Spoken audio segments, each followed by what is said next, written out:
In the last cycle, the midterm elections, Devin Nunes, Republican congressman, has become pretty notorious for some of his actions in office, just narrowly fended off a Democratic challenger. About 5 points he won by in a district that had been considered more Republican than that in the past. So he survived in 2018, but perhaps not in 2020. There's a contested Democratic primary to choose a challenger to take on Devin Nunes, and we're joined now in studio by one of those candidates, Dary Rezvani. Welcome to the studio. Well, thank you for having me. It's great to have you here.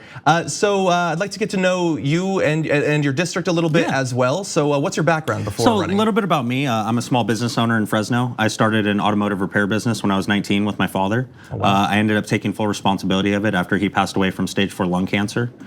During that time, I put myself through community college and ended up getting a degree in accounting from Fresno State. Subsequently joining PricewaterhouseCoopers and working as a management consultant there. And ultimately could not sit still as I watched the country I love fall apart. I remember I was working in Texas and the 7th or 8th child had died in the detention centers, and it kind of puts things into perspective because I had a great life, but what good is that if the country is falling apart and you can live in your little siloed bubble, but that doesn't mean things are going well. It just means things are going well for you. And ultimately, you can't turn on anything with seeing how abysmal the situation that we are in the United States. And so I felt that I had to do something after seeing how close Andrew Jansen had come in 2018 and no one had stepped up at that point to challenge Nunes. I decided to throw my hat in the ring. It's kind of one of those situations, if not me, who, and if not now, when. Yeah. So I did it. Okay, so you mentioned the world falling apart. That's sort of the theme of the show. I agree. What are the particular parts, the ways that it's falling apart that you want to focus on?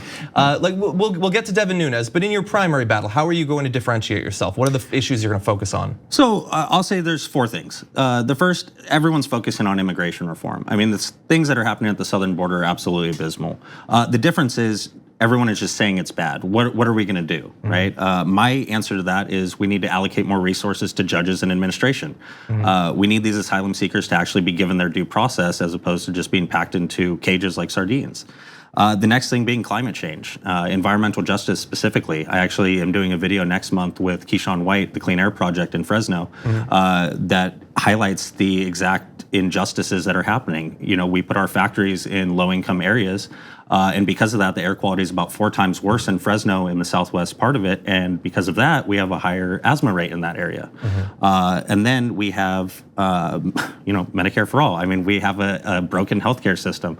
My father, as I mentioned, passed away from lung cancer, and it wasn't even 24 hours until I got the first bill collectors calling for his medical expenses. Yeah. We're the richest country in the world. I think we can do a little bit better than that. Yeah. And then lastly, student loans. Look, I'm the youngest candidate that's running in this race right now, and the fact is, we have 44 million Americans with student loan debt. $400 a month is the average payment.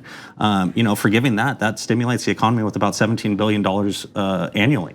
The 3 largest student loan companies only hire about 18,000 people. I'm no mathematician, but 44 million over 16,000 or 18,000 seems like it's beneficial for the United States as a whole. And so those are the issues that I'm focusing on specifically because I'm trying to get people to actually vote. In the last election, a lot of it was focused on not being Devin Nunes, and I see that being a theme of some of the other Democratic candidates.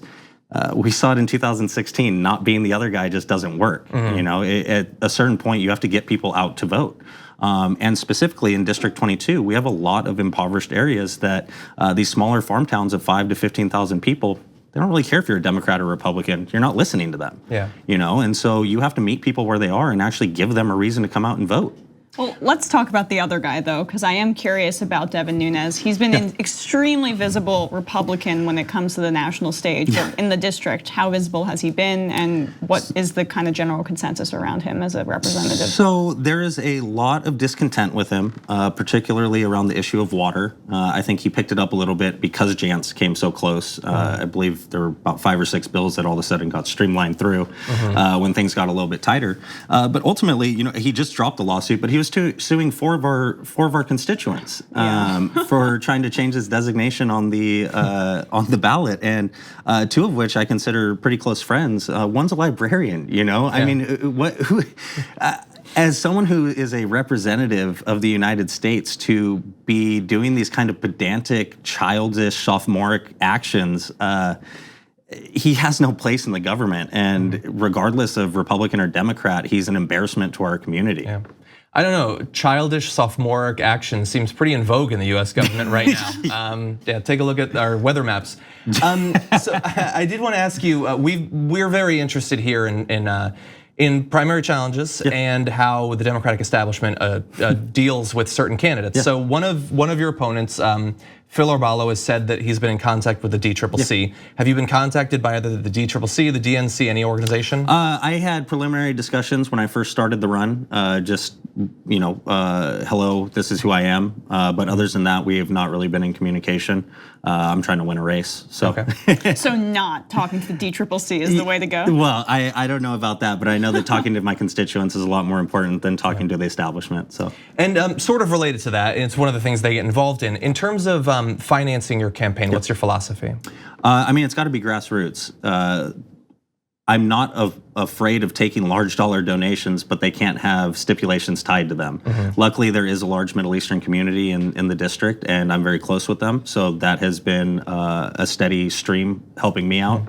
But ultimately, I don't have very popular issues when it comes to people with the money, right? When I'm not exactly the guy that can sit in these high dollar fundraisers and say we need to tax people more, and then all of a sudden get big checks, right?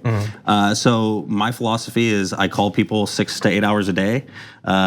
Hopefully that works. I got a pretty strong digital fundraising team that's helping, and hopefully the people watching this can help out a little bit too. Where can they go to find out more about you? Dary for Congress, DaryFor Congress.com. Awesome. Well, thank you so much for joining us. Well, I appreciate you for having me. Thank you very much. Anytime.